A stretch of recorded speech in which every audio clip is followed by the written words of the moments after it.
financial this and that, and molested women. What we found is when the financial crimes decisions came down and the molested women decisions came down, his numbers went up among Republicans. Now, among independents, it dropped a little. So the election, I think everybody in here knows already how you're voting, and it doesn't matter what the hell happens between now and November 5th. And with these two candidates, who the hell knows? I've been saying that either one of them is one trip coming down the steps of the Trump jet or Air Force One away from being ruled out of a candidate. Biden was, not coherent. Trump was scary and erratic. My God. So who knows what's going to happen, but independence and turnout are the two keys here. The problem for Democrats is an enthusiasm gap. Democrats are like, Biden, Republicans would crawl through glass and minefields to vote for Trump. So there's an enthusiasm gap among Democrats, not among Republicans. Several polls among self-identified Republicans show that everyone's a majority, that Trump was a better president than Abraham Lincoln. Yes, every single poll. It averages about 55% saying Trump's better than Abraham Lincoln.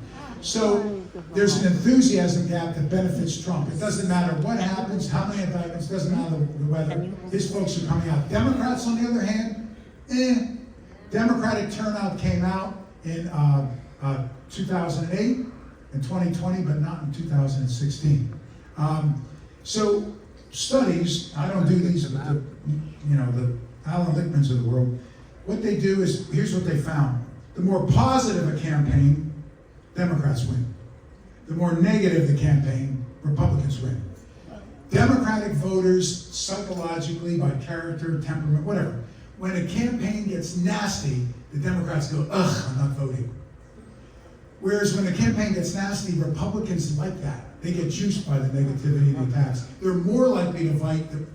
Republicans are more likely to vote the more nasty and violent the campaign gets. Democrats go, this election, this campaign will be the most dysfunctional, nasty, and violent in American history.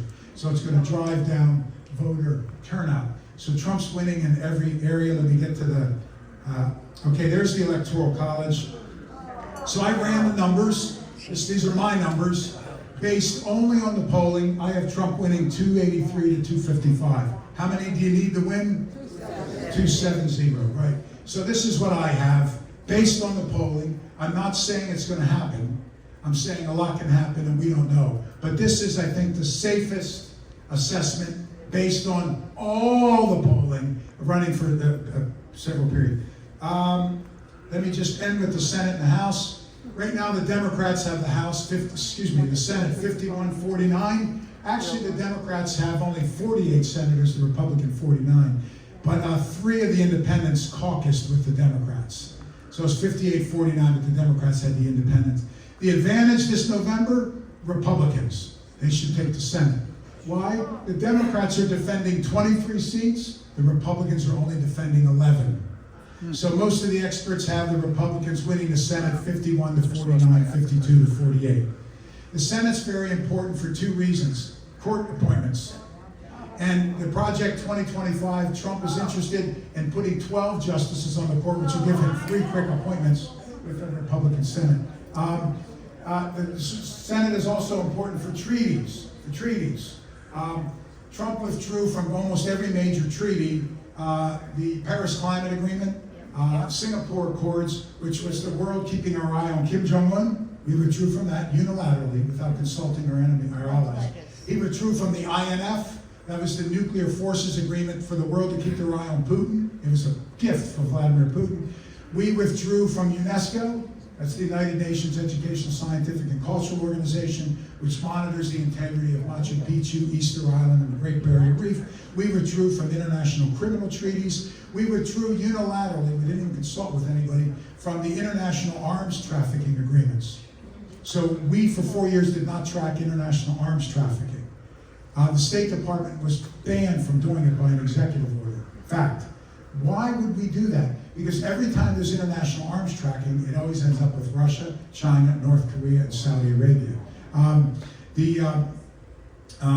2025 project says Biden has put us back in several of these treaties. It says to get rid of all those treaties and withdraw from NATO and to stop supporting the Ukraine. In fact, the two allies that Trump has said that and he's meeting with one right now, are the fascist dictators in Turkey and Hungary. That's where he said those will be the two chief allies, and in supporting Putin and withdrawing our support from the Ukraine. So the Senate is important for treaties and judicial appointments, and that's where the Senate is. What about the House? Right now the House is Republican controlled, 219 to 213 with 3 vacant seats. Most folks are saying it's going to be 50-50. If you look at the Alan Lichtmans, Nate Silvers of the world, Republicans will have 218, Democrats 217. So the Republicans will have a very narrow. So the Republicans should take the White House, the Senate, the House by close races. They'll take the majority of the state governorships and the majority of the state legislatures as well. So it's interesting. Fasten your seatbelts no matter what side of the aisle you're on.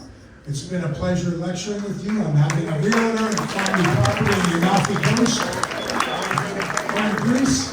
So, yeah. Okay, so I saw 2 hands. Oh, hey guys. So let me go with the 2 hands first, then we'll go over here, then I'll work my way forward. That's scary. Yes.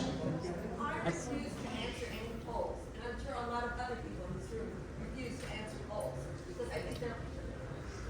You refuse to answer polls because they're not accurate. Yes. So are polls absolutely accurate? No. But most polling does come in 90+% of the time within the 3-point margin of error. What they do is a lot of people don't answer polls. The problem with getting a lot of young people is they don't have a landline, so they're having to convert to cell phones and social media, which isn't reliable, but they still come in at 90-some%. 2016, the polls were inaccurate. Afterwards, they did exit polling. That's after the election when they talked to people and try to figure out why. What happened was a lot of Republicans were admitted to sabotaging the polls. They said they were voting one way and not the other way. So, good. Yeah, 2, 3, Stephen, 4, 5. Okay, yeah. As a woman, and as a Jew, as well as somebody who's very socially liberal, how scared should we be of Project 25 and the expat and things we really should be stuff? As a woman, as a Jew, as someone who's socially liberal, should we be concerned about Project 2025? It's 1,000 pages long. I've not read it in its entirety, but I've read several pages from every section and every chapter. One of the things it's calling for, which is a violation of the Pendleton Act, 1880, and the Hatch Act in the early 1900s, is this: a neutral civil service. So if you're someone who monitors clean air or tests clean water, or you're a park ranger at Yosemite, or you test foods at a meat processing plant, or you're an analyst for the FBI or whatever, those are civil service jobs. They have to be neutral according to the Pendleton Act. Project 2025 is calling for firing between 50,000 and 100,000 and replacing them with Trump loyalists who must take a loyalty oath to the president, not to the Constitution, not to the government. I read it 3 times because I couldn't believe I was reading it. That's what Mussolini, Franco, Hitler, and Salazar required. So firing people, putting loyalists in place. It's also calling for going after Department of Justice, January 6th. Anybody that attacked him. It's calling for limits on the free press. It's calling for some interesting things. Deregulation of businesses, abortion bans, women's public health bans, limiting gay and trans folks' access to health care. It's really, really quite something. I encourage everybody to look at it. If you would have told me 10 years ago that this thing would be seriously under consideration, I would have laughed you out of the room saying it can't happen here. But it's there and it's calling for action on day 1. So yeah, it's quite alarming. I saw a hand over here. A legal question. Well, we have a lawyer here. Is it possible that Biden can select Obama as his vice president? Good question. So at the upcoming Democratic convention, can Biden select Barack Obama as his VP? No. Because Article 2 is clear, the president can only serve 2 terms. That's the 22nd Amendment, went into effect in 1953 after my boy Harry. Obama's already served his 2 terms. To be vice, you have to be eligible to be president. So no. Now, could he selecting a Secretary of State or on the courts? Yes. You don't have to be eligible to be president as a cabinet officer. Madeleine Albright wasn't born in the U.S., right? Former Czechoslovakia.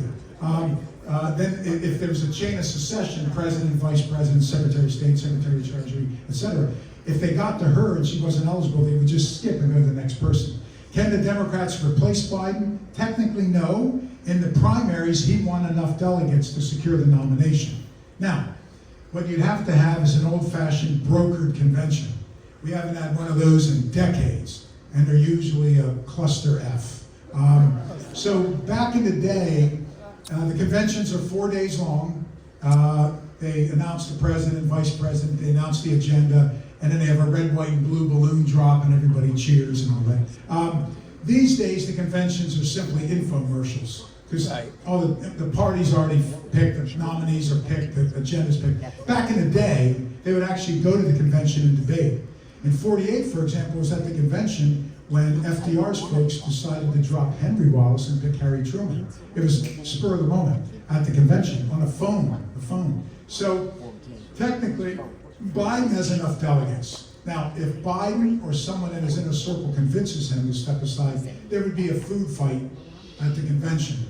The Democrats can ill afford a food fight at this particular point. Biden would have to do it of his own accord.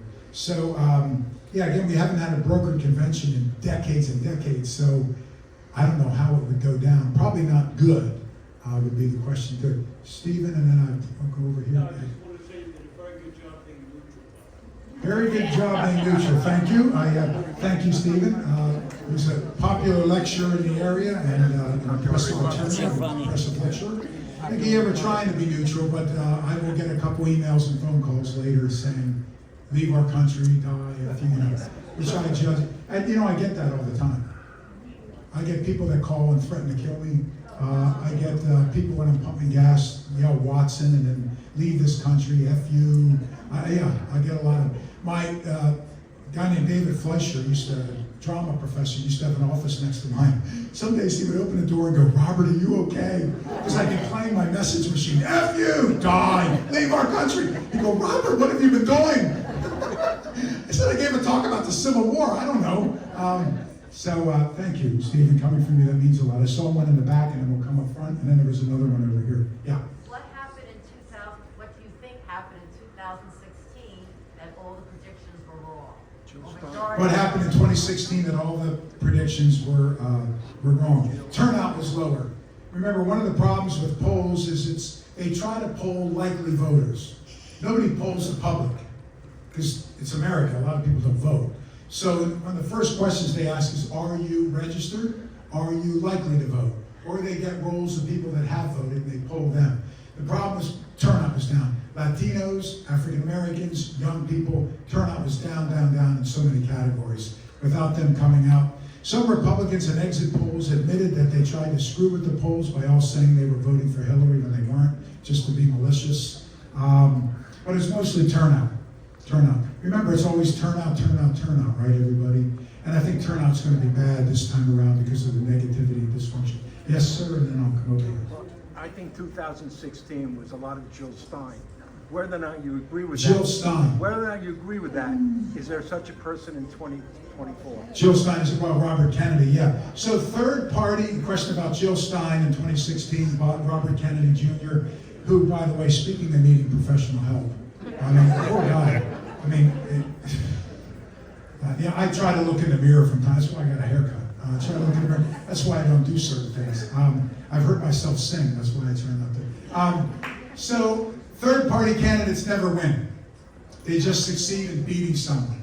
Nader, George Wallace, a lot of these people, they just play a spoiler role. Yeah, Ross Perot. Otherwise, Bill Clinton wouldn't have won. Perot took enough votes away. The only third-party candidate who's ever beaten one of the two major parties, Teddy Roosevelt. The Bull Moose came back in 1912, and beat Taft. But all that, the Republican, all that did was give Woodrow Wilson the presidency.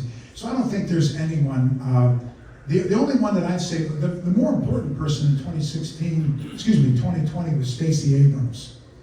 Stacey Abrams registered more people to vote than anybody but the League of Women Voters. My God, it was amazing what she did. But I don't see her as active this time around. I don't think the Democrats celebrated her enough for getting so many people registered. Now, Perfect world, hopefully. Biden stands aside by himself. Before the convention starts, who would you feel could be strong enough to take over Biden? Biden steps aside before the convention. Who do I think would be strong enough? Well, the polls suggest no one at this point. However, the black vote, the Latino vote, and the youth vote are important. What we're finding is those are reliable Democratic votes, but about 30% of black men say they're going to vote for Trump, despite the obvious daily racism. It's shocking. The Latino vote is changing in complexion too. It was always the Cuban American community that was Republican. Now it's spreading along the abortion bans, the anti-woman kind of. So it needs to be somebody that can attract the African American community. African American women are going to come out for Biden, but black men, Latinos writ large, and young people. It's not Kamala Harris. She polls worse than almost anybody.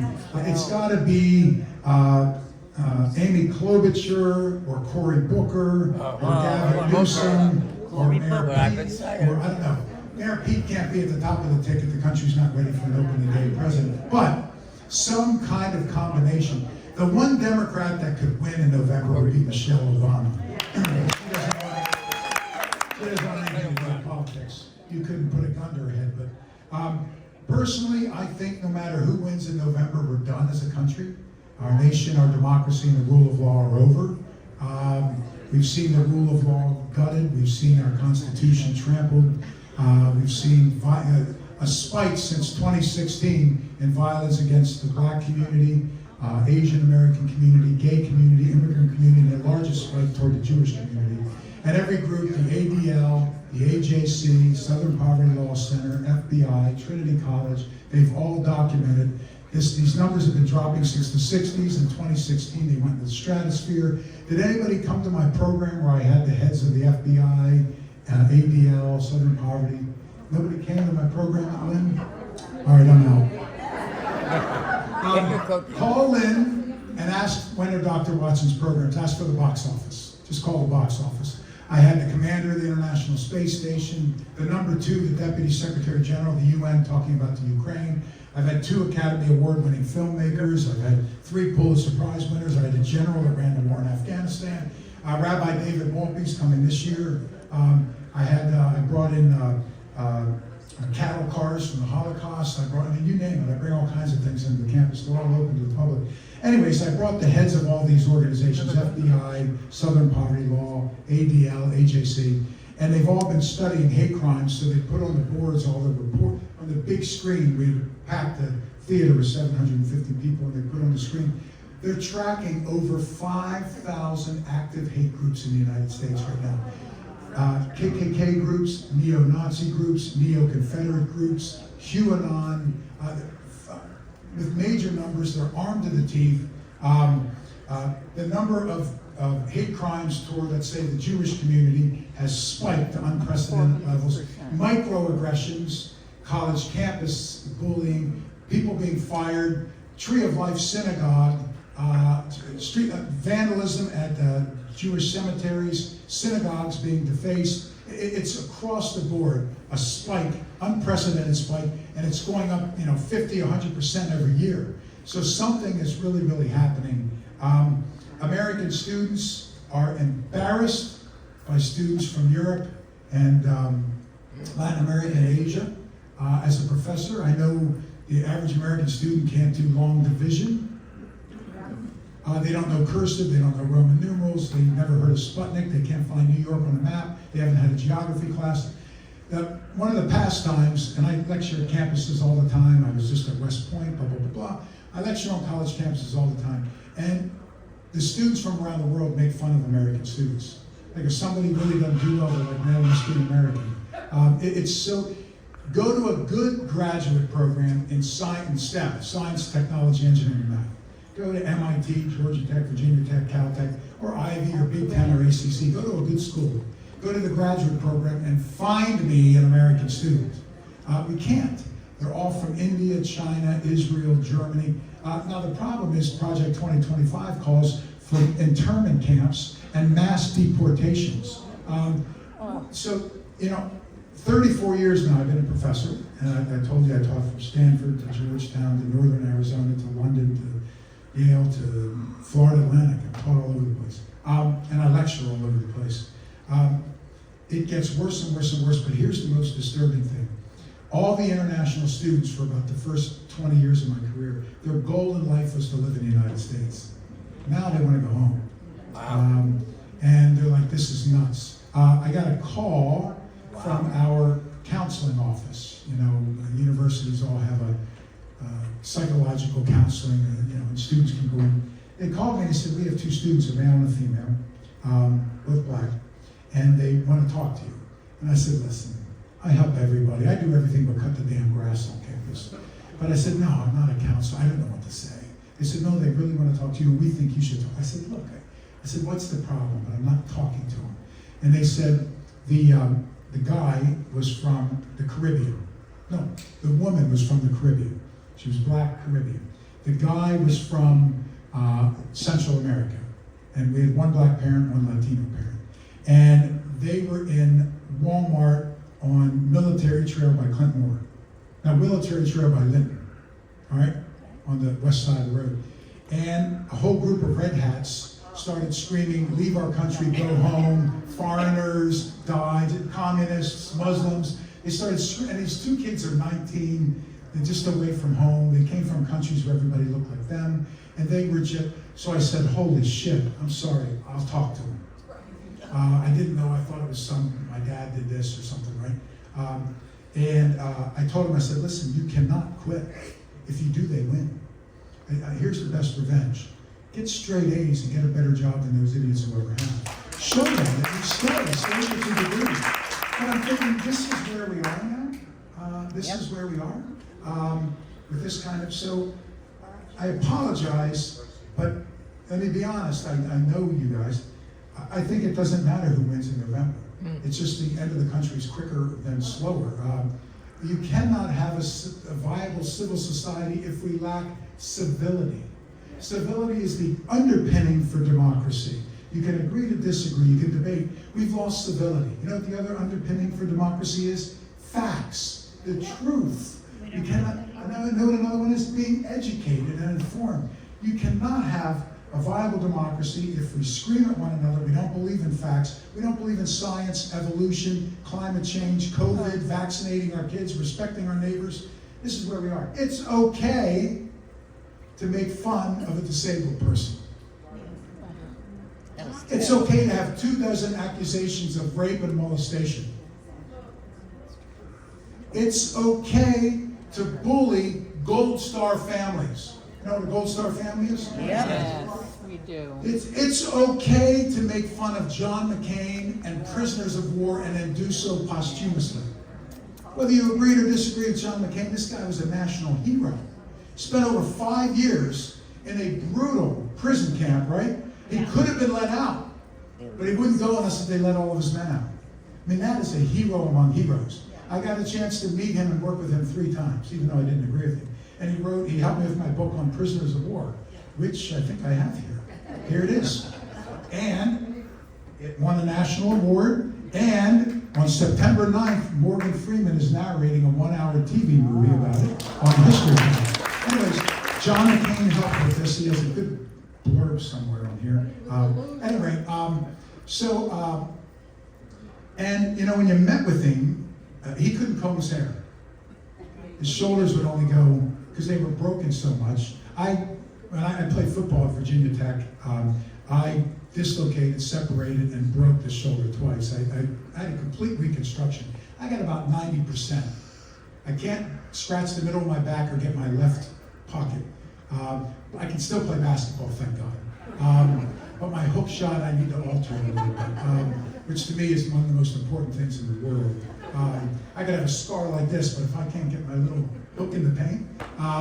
At any rate, John McCain walked with a noticeable pain and limp, except when he was in public. He just sucked it up. This guy was amazing. You cannot call a group of Marines losers and suckers because they paid the ultimate price. And also, that was a battle in World War I that saved Paris. Any former Marines in here? Okay? Well, good. Next time you meet a Marine, tell them, thanks, devil dog. That's a compliment, to be a devil dog. There was no major army in between the Germans and Paris, so they're going to sack the world's greatest city after Lake Worth. What happened is these group of Marines, outgunned, outmanned, outnumbered, everything, they dug in and held it off, but almost all of them died. And the Germans were so blown away by their tenacity that they said they fought like devil dogs. So the Marines owned that. And a certain politician wouldn't go and said, why are they suckers and losers for dying? Saying it to a decorated Marine whose son was a Marine who just died in combat, Kelly, right? This is all permissible in our politics today. This is all okay. So you can't tell me that civil society and the rule of law can survive this kind of situation in our country.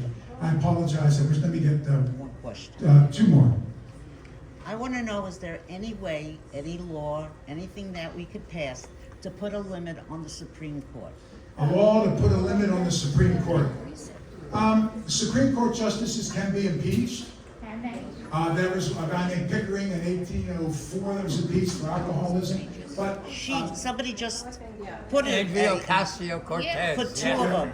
AOC, the squad, and a couple folks are looking at impeachment for Alito and Thomas for obvious conflicts of interest and accepting gifts and not reporting it to the tune of millions of dollars. Jesus. The current law says the Supreme Court self-reports and self-regulates.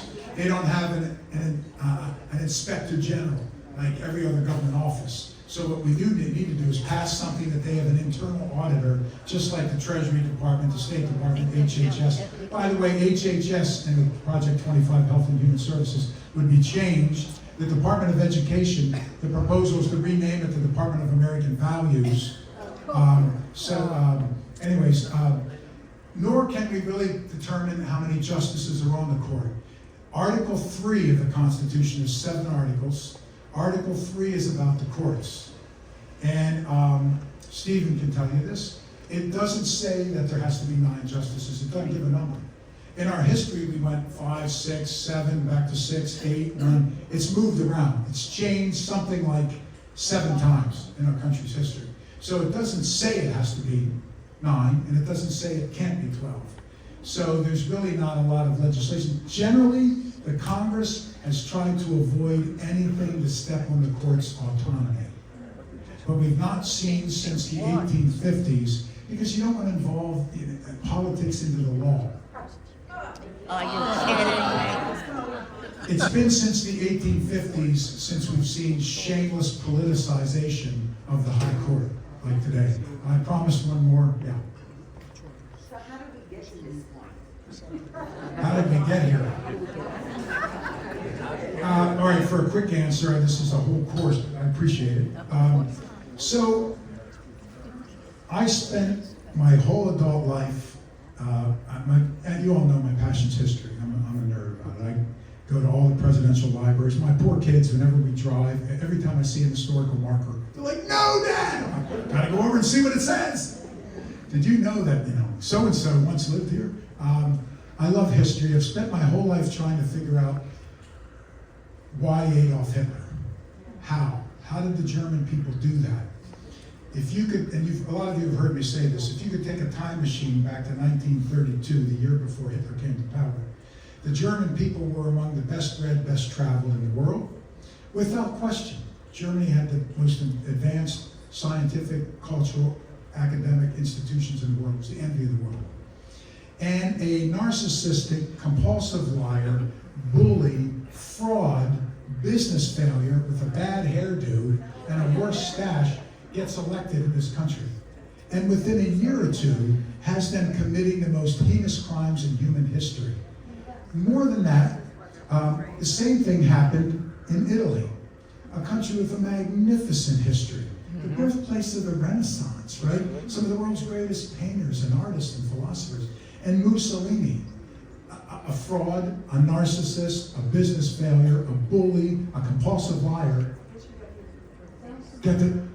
Spain. Talk about a proud, long history. And Franco was a bully, a narcissist, a fraud, a liar. Portugal, Salazar, Russia, Stalin, Japan, Tojo. It's not new. The thing is, we always say, we focus on Germany. Germany was just by far, please don't misconstrue, by far the most obscene, worst, and unimaginably bad. But it's happened everywhere. It can't happen here. It's happened everywhere all the time. Why not here? I think it's damn near human nature. It's the life cycle of governments, democracies, and you go back and you look at Attila the Hun and Alexander the Great and Genghis Khan. These guys were narcissistic, lying, bully, mean-spirited, and the public loved them. If we had polling, Hitler would have been popular among a good chunk of the public. People turned neighbors in, and they knew they would be killed. They could have just said nothing. You heard of the White Rose? Yep. I did a program on that at Lynn not long ago. That was the underground newspaper by college students in Munich telling everybody what the Nazis doing.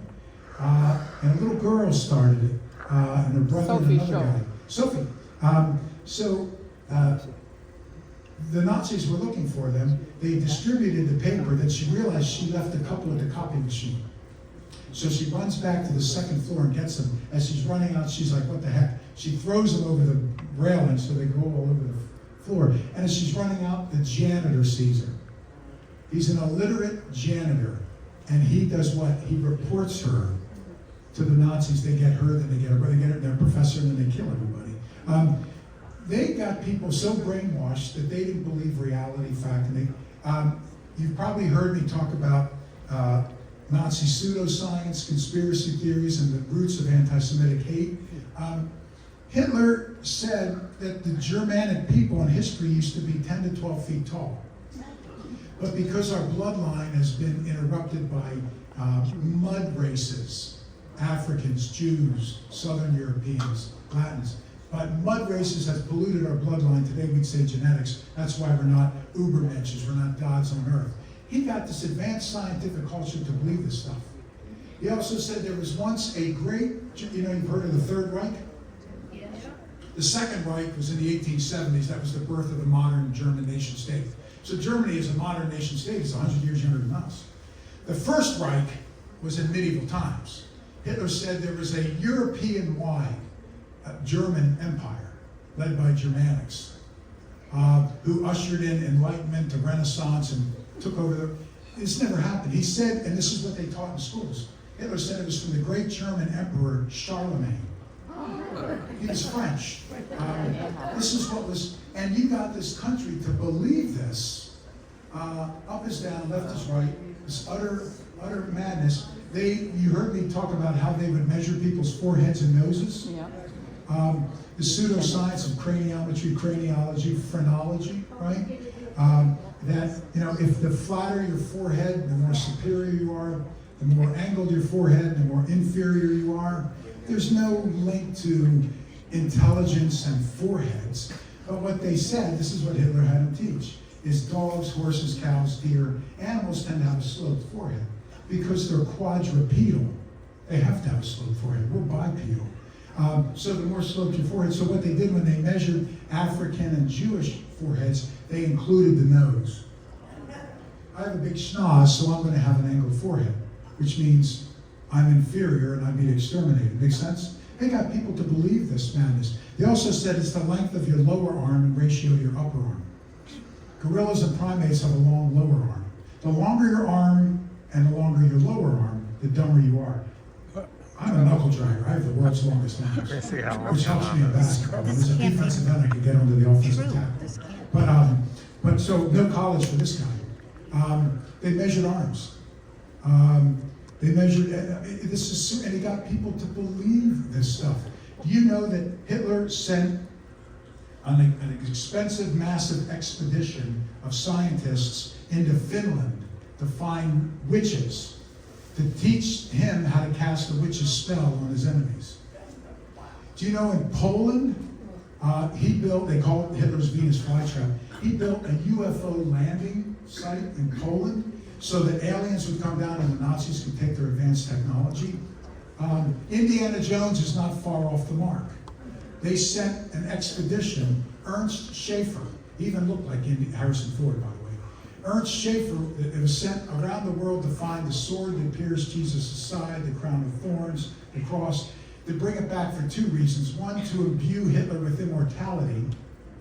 Two, the Nazis would march into war with biblical artifacts to put the fear of God in their enemies. They were actually doing this stuff.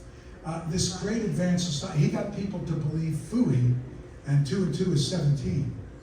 And they did, and they committed the most heinous. If you're interested in all this stuff, I wrote 12 TV shows and filmed them for the Discovery Channel. They're now on the Science Channel because they're run by the same. It's called Nazi Secret Bases and Secret Nazi Bases. That's what it's called. I can't even remember the name of the series.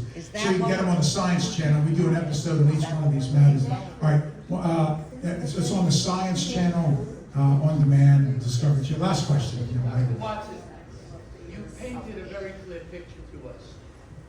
With the limited amount of time left, what can we do to save our What can you do?